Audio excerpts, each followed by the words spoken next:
నమస్తే, నేను Ashok Kumar. Welcome to our channel.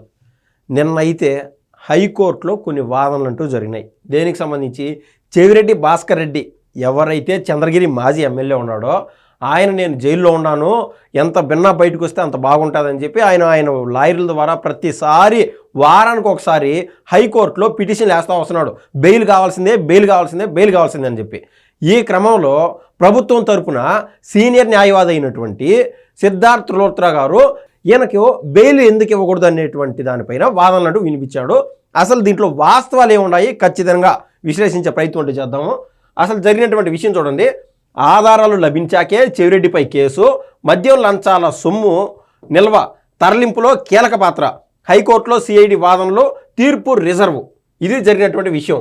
అసలు ఈయనకు నాకు ఏమి తెలీదు, తల తెలీదు, తోక తెలీదు, నా పాటికి నేనేదో చంద్రగిరి డెవలప్మెంట్ పైన నేను కూర్చొని ఉన్నాను, నాకు అసలు మద్యం స్కామ్కి సంబంధించి నాకు ఏమాత్రం తెలీదు, మా కుటుంబంలో ఒక సభ్యుడిని ఈ మద్యం తాగి చచ్చిపోయినాడు, అసలు దాని జోలు నేను ఎట్టబోతాను అని మీరు అనుకుంటారని చెప్పి మళ్ళీ ఆడబడితే ఆడ ప్రమాణాలు చేస్తా ఉండము.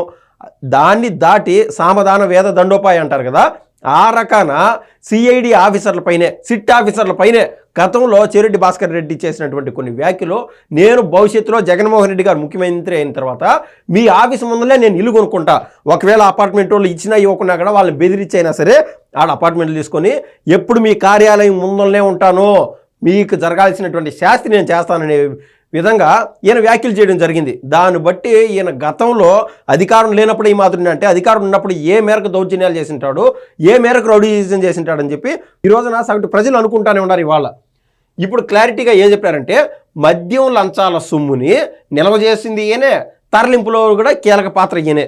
మనకు తెలుసు కదా, ఆ రోజున ఎవరైతే విజయసాయిరెడ్డి జగన్మోహన్ రెడ్డి గారికి ముఖ్య అనుచరుడిగాను ముఖ్య అనుయాయుడిగా ఉన్నటువంటి విజయసాయిరెడ్డి గారు గతంలో చెప్పినాడనమాట, కర్త కర్మ అయినటువంటి వ్యక్తి ఎవరన్నా ఉన్నారంటే మద్య స్కామ్లో కేవలం కసిరెడ్డి రాజశేఖర రెడ్డి అని చెప్పి కీ వదిలేశాడు. జనరల్గా కొన్ని బొమ్మల్ని కీ చాడబెట్టాం అనుకుంటే వెనకలాగి అది ముందరికి వెళ్తూ ఉంటాయన్నమాట.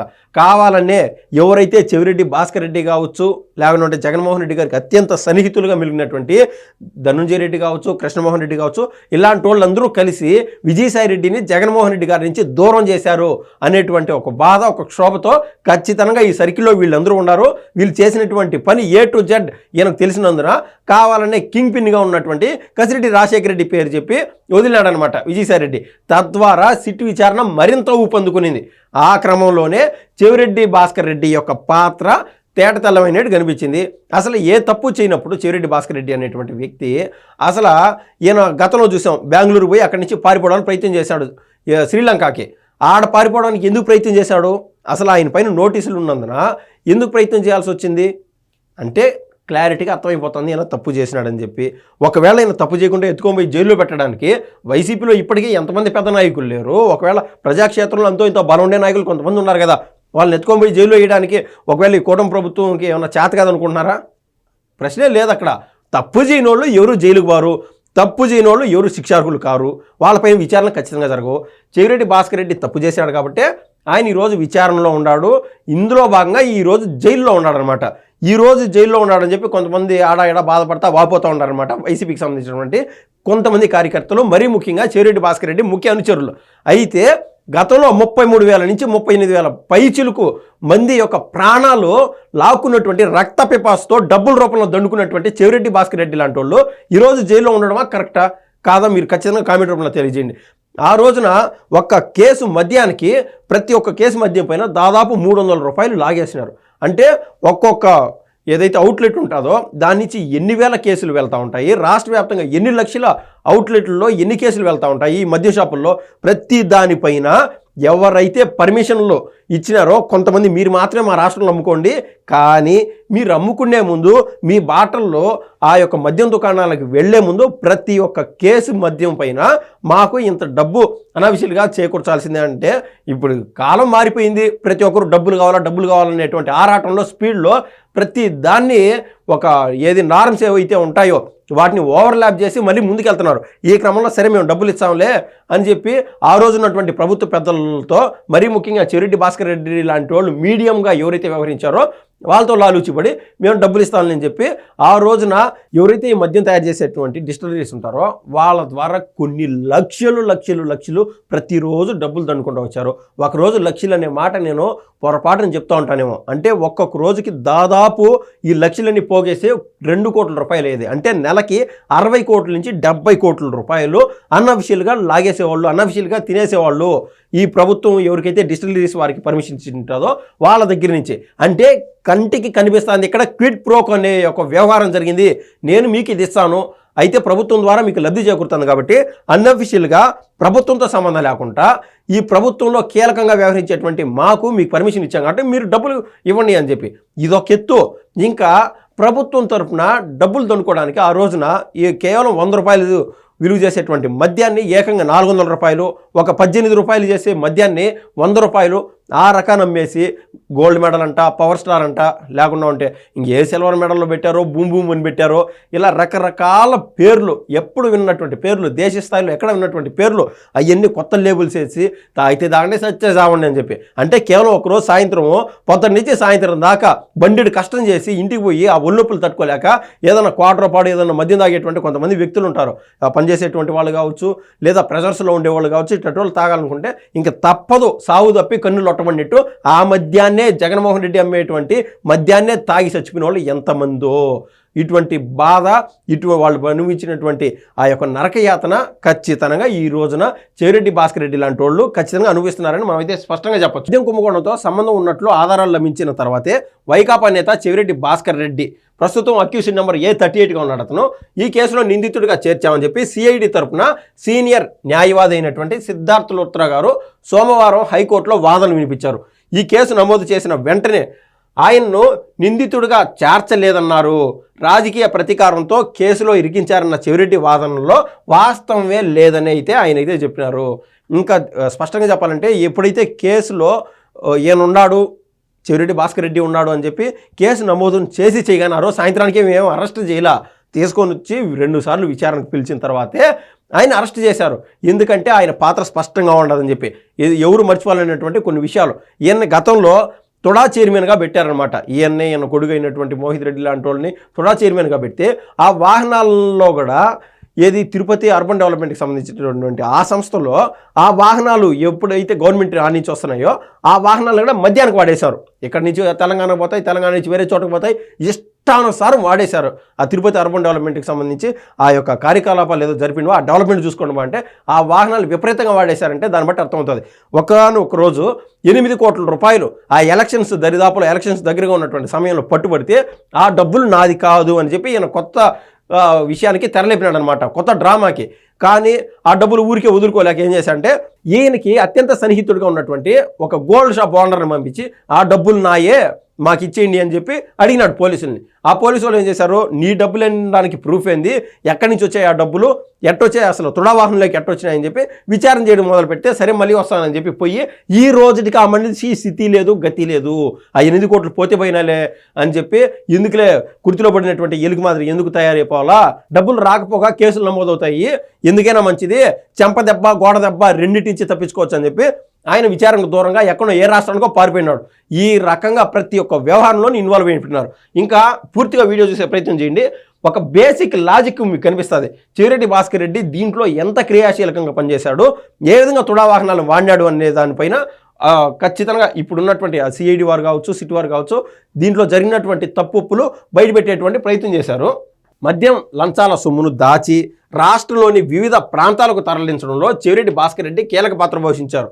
సార్వత్రిక ఎన్నికల్లో తిరుపతి పట్టణాభివృద్ధి సంస్థ అయినటువంటి తుడా వాహనాలను వినియోగించి మద్యం లంచాల సొమ్మును తరలించారు. తుడా వాహనాలు ఆ సమయంలో మరో ప్రాంతంలో ఉన్నట్లు లాగ్ బుక్కుల్లో తప్పుగా నమోదు చేయించారు. ఇంకా అర్థం చేసుకోండి, అంటే తుడా వాహనాలు అక్కడ తిరుపతి పరిసరాల్లో ఉండాల్సినటువంటి ఆ వాహనాలని ఆడ ఏం చేశారంటే ఆ లాగ్ బుక్లు ఏదైతే ఉన్నదో అక్కడే ఉన్నాయని రాశారు. కానీ అక్కడే ఉన్నాయి కదా అని మీరు అనుకోవచ్చు, కానీ జరిగినటువంటి విషయం చూడండి. సీసీటీవీ ఫుటేజ్ తీస్తే ఏమైందో, హైవేల్లో టోల్ ప్లాజాల వద్ద సీసీ కెమెరాల దృశ్యాలను పరిశీలిస్తే ఆ విషయం బయటపడింది. మద్యం కుంభకోణం కేసులో నిందితులతో కలిసి చెవిరెడ్డి పలు సమావేశాల్లో పాల్గొనడానికి డిజిటల్ రికార్డులు, టవర్ లొకేషన్ ఆధారాలు లభించాయి. ఆ రోజున ఈ తుడా వాహనాలు ఎక్కడున్నాయంటే అక్కడ టోల్ ప్లాజాల దగ్గర, బయట ఇతర రాష్ట్రాలకు పోతా అక్కడ తిరుగుతూ ఉన్నాయి. ఇక్కడ లాగ్ పుస్తకాల్లో ఏమో ఇక్కడే ఉన్నాయి, ప్రభుత్వ కార్యాల నిమిత్తము తుడా యొక్క డెవలప్మెంట్ నిమిత్తం ఇక్కడ తిరుగుతూ ఉన్నాయని రాశారు. దానికి సంబంధించినటువంటి డీజిల్ కావచ్చు, దానికి సంబంధించినటువంటి రిపేర్లు కావచ్చు, కావాలని లాగ్ బుక్కుల్లో ఎక్స్ట్రా ఖర్చులు వేసి మరి ఆ డబ్బులని ఇట్లా దండుకుంటారనమాట. ఏది దాదాపు 430 కోట్ల పైచులకు తుడా యొక్క ఫండ్స్ వస్తే ఆ రోజున చెవిరెడ్డి భాస్కర్ రెడ్డి నియోజకవర్గం అయినటువంటి చంద్రగిరి కేంద్రంగా ఆడ ఎక్కడో చెరువును చూపించి ఆ చెరువును గ్రౌండ్గా మార్చేస్తాము అని చెప్పి ఆ రోజు ఆయన చేసినటువంటి దాదాపు 119, 120 కోట్ల మేర ఆ రోజు ఆయన ప్రభుత్వం యొక్క డబ్బు తుడాకు వస్తే ఆ తుడా నుంచి ఈయన తినేశాడనమాట. అక్కడ పార్కులు తయారు చేస్తాము ఎన్ని అని చెప్పి కనీసం అక్కడ వర్క్స్ గ్రౌండ్ అవ్వకముందే ఆయన డబ్బులు ఆయన జోబిలో వేసుకున్నాడు. ఇవన్నీ జగన్మోహన్ రెడ్డి గారికి తెలుసు. కానీ ఈయన ఏమంటాడు ఈరోజు జగన్మోహన్ రెడ్డి గారు ప్రెస్ మీట్ పెట్టి, పాపం చెవిరెడ్డి భాస్కర్ రెడ్డి అన్న ఆయన అమాయకుడు, ఆయన ఎందుకు హింసిస్తున్నారో ఆయన అని చెప్పి. అమాయకుడు అయితే ఎందుకు పారిపోతున్నాడు? అంత అమాయకుడు అయితే డబ్బులు ప్రభుత్వానికి సంబంధించినటువంటి డబ్బులు ఆ కాంట్రాక్టర్లకి వాళ్ళకి వీళ్ళకి అప్పగించకముందే ఎందుకు ఆయన జోబులో వేసుకున్నాడు? కనీసము మీ వాడే కదా చెవిరెడ్డి భాస్కర్ రెడ్డి అనేటువంటి వ్యక్తి, నీకు చెప్పకుండా నీకు తెలియకుండా ఈ పనులు చేసినప్పుడు ఎంతో కోపం రావాలి జగన్మోహన్ రెడ్డి గారికి. అయ్యో ఈ చెవిరెడ్డి భాస్కర్ రెడ్డి నన్ను మోసం చేశాడు, ఇతర టోళ్ళని ఎన్ని రోజులు నమ్మిందని చెప్పి జగన్మోహన్ రెడ్డి గారికి నైతికంగా ఒకటనిగా అనిపిస్తే ఆయన కోసం ఈరోజు ఆయనకు సంబంధించినటువంటి లాయర్లు పెట్టడు. ఏది దీంట్లో జగన్మోహన్ రెడ్డి గారు ఇన్వాల్వ్ కాడనమాట. ఈరోజు ఎన్ని జరుగుతున్నాయంటే ఇంకా చెవిరెడ్డి భాస్కర్ రెడ్డి కూడా జగన్మోహన్ రెడ్డి గారిని భయపెడుతున్నాడేమో, బెదిరిస్తున్నాడేమో అని ఖచ్చితంగా అనుకోవాల్సినటువంటి పరిస్థితి. ఎందుకంటే పెద్ద తలైనటువంటి జగన్మోహన్ రెడ్డి గారికి ఆ రోజు ఎంత మేర డబ్బులు అందింటాయి చెవిరెడ్డి భాస్కర్ రెడ్డి ద్వారా కావచ్చు, లేకుంటే పెద్దిరెడ్డి మిథున్ రెడ్డి లాంటి వాళ్ళ ద్వారా కావచ్చు, కసిరెడ్డి రాజశేఖర రెడ్డి లాంటి వాళ్ళ వల్ల కావచ్చు, లేకుంటే ఎవరైతే ఇన్ఫార్మల్ మాదిరా కురియర్ల మాదిరా పనిచేశారో 13 గోడౌన్లు అంట డబ్బులు పెట్టడానికి ఆ రేంజ్లో గోడౌన్లో మనం చూసాం. ఆ రోజున ఇదే చెవిరెడ్డి భాస్కర్ రెడ్డి ముఖ్య అనుచరుడైనటువంటి వెంకటేష్ నాయుడు అనేటువంటి వ్యక్తి డబ్బులు కట్టలేంచి 5 కోట్లు సరిపినాయి అని చెప్పి సెల్ఫీ వీడియో తీసి కూడా పంపించాడు కదా. ప్రతి ఒక్కటి హల్చల్లేనమాట. సో ఈ వ్యవహారంలో ఆ రోజు ప్రభుత్వంలోని పెద్దలు ఇన్వాల్వ్ అయినారనేది సుస్పష్టము. ఈ కేసు నుంచి తప్పించుకునేటువంటి అవకాశాలు ఏ మేరకు లేవు. ఈ క్రమంలో ఈయనకు బెయిల్ ఎందుకు దక్కకూడదు అనే దానిపైన కూడా ఒక లాజిక్ ఉన్నది. మద్యం కంపెనీల నుంచి ప్రతి నెల 60 నుంచి 70 కోట్లు లంచాలు వసూలు చేశారు. అట్టపెట్టెల్లో సొమ్మును ప్యాక్ చేసి అపార్ట్మెంట్లోకి తీసుకెళ్లినట్లు సాక్షులు వాంగ్మూలాలు ఇచ్చారు. ముడుపుల ద్వారా వచ్చిన సొమ్ముతో బంగారం కొనడంతో పాటు స్థిరాస్తి వ్యాపారాల్లో పెట్టుబడులు పెట్టారు. ఇంక చూడండి, ఈ స్థిరాస్తి వ్యాపారాల్లో కసిరెడ్డి రాజశేఖర రెడ్డి, చెవిరెడ్డి భాస్కర్ రెడ్డి లాంటి వాళ్ళు పెట్టుబడులు పెట్టారు. ఇంకా బంగారు కొనడంలో దిట్ట అనమాట. కృష్ణమోహన్ రెడ్డి, ధనంజయ రెడ్డి లాంటి వాళ్ళు 450 కోట్ల పైచీలకు బంగారాన్ని కొన్నారన్నమాట. ఆ రోజున ప్రతి ఒక్క డాక్యుమెంటేషన్ ఎవిడెన్స్ ఈ సిఐడి వారు, సిట్ వారు కలెక్ట్ చేశారంటే దీంట్లో ఎంత లోతుగా వీళ్ళు విచారణ చేసి ఉంటారనేది మనకు స్పష్టంగా అర్థమవుతుంది. ఇప్పుడు ఒకవేళ ప్రభుత్వానికైనా వీళ్ళపైన ఏదైనా కక్ష ఉంటే ఖచ్చితంగా కోర్టు పోయి వీళ్ళు అప్పీల్ చేసుకోవచ్చు. కోర్టు పైన ఏమైనా జగన్మోహన్ రెడ్డి గారికి, వైసీపీ బ్యాచ్కి ఎవరికైనా నమ్మకం లేదంటే ఖచ్చితంగా సుప్రీంకోర్టు వరకు కూడా పోవచ్చు. ఒకవేళ ప్రభుత్వంగానే ఏదైనా తప్పుదోవలోనో తప్పు డైరెక్షన్లో విచారణ చేస్తుంది అంటే ఖచ్చితంగా ప్రభుత్వాన్ని కూడా కోర్టులు ఇబ్బంది పెడతాయన్నమాట. ఎందుకు మీరు అమాద చేస్తున్నారని చెప్పి. కానీ ఇక్కడ సుస్పష్టంగా విచారణ జరుగుతుంది కాబట్టి ఎవరు ఆపినా ఈ యొక్క విచారణ ఆగేటువంటి సమస్య లేదు. ఈలోపు ఈయనకు సంబంధించి చెవిరెడ్డి భాస్కర్ రెడ్డి ఎవరైతే ఉన్నారో ఈయన బెయిల్ పిటిషన్ చూడండి. చెవిరెడ్డి ఆదేశిస్తేనే సొమ్మును తరలించడం ఆయన వ్యక్తిగత భద్రతా సిబ్బంది వాంగ్మూలం ఇచ్చారు. మనం ఇందాక ఏదైతే 8 కోట్ల విషయం మనం మాట్లాడినామో ఆ యొక్క మనిషి ఇప్పుడు ఎక్కడున్నాడో తెలియదు. ఆయన కన్నా తీసుకొస్తే చెవిరెడ్డి భాస్కర్ రెడ్డి యొక్క పాత్ర కీలకంగా అనిపిస్తుంది. ఈయన కన్నా బెయిల్ ఇచ్చి కన్నా బయటికి కన్నా పంపిస్తే ఆయన్ని ఒకవేళ వాళ్ళకు తెలిసినటువంటి సహజసిద్ధమైన విద్య ఏదైతే ఉన్నదో దాంతో ఆయన ఎలిమినేట్ చేసే ఆశ్చర్యం లేదు అని అయితే మనం చెప్పగలుగుతాం. ఎన్నికల ప్రవర్తన నియమావళి అమల్లో ఉండగా చెవిరెడ్డి ఆదేశాలతో ఓ కంటైనర్ ద్వారా తరలిస్తున్న 8 కోట్ల సొమ్మును అధికారులు సీజ్ చేశారు. చెవిరెడ్డిపై ఏకంగా 70 కేసులు ఉన్నాయి. విదేశాలకు పారిపోయే ప్రయత్నం చేశారు. ఈ కేసులో చెవిరెడ్డి పాత్ర ఉందనే ఏసీబీ కోర్టు ఆయన బెయిల్ పిటిషన్ను కొట్టేసింది. దర్యాప్తు కొనసాగుతోంది. బెయిల్ ఇస్తే దానిపై ప్రభావం పడుతుంది. బెయిల్ పిటిషన్ను కొట్టేయండి అని కోరారు. సోమవారం జరిగిన విచారణలో చెవిరెడ్డి బెయిల్ పిటిషన్పై ఇరువైపుల వాదనలు ముగియడంతో తీర్పును రిజర్వ్ చేస్తున్నట్టు హైకోర్టు న్యాయమూర్తి జస్టిస్ వెంకట్ జ్యోతిర్మయి ప్రకటించారు. ఇది ఓవరాల్గా చెవిరెడ్డి భాస్కర్ రెడ్డికి సంబంధించినటువంటి ఏదైతే లిక్కర్ కేసు ఉన్నదో, మద్యం కేసు ఉన్నదో, కేవలం నీటి బుట్టంతా ఢిల్లీలో జరిగినటువంటి కేసు. ఇక్కడ ఏకంగా సముద్రం అంతా లూటీ చేశారు ప్రభుత్వంలో పెద్దలు అని చెప్పి అందరూ యావత్ దేశ ప్రజలు ఈరోజు చెప్పుకుంటున్నటువంటి నేపథ్యంలో ఈయనకు బెయిల్ ఇవ్వాలా లేదా అని చెప్పి కోర్టు వారు సరైన నిర్ణయం తీసుకుంటారని నేనైతే భావిస్తున్నాను. ధన్యవాదాలండి.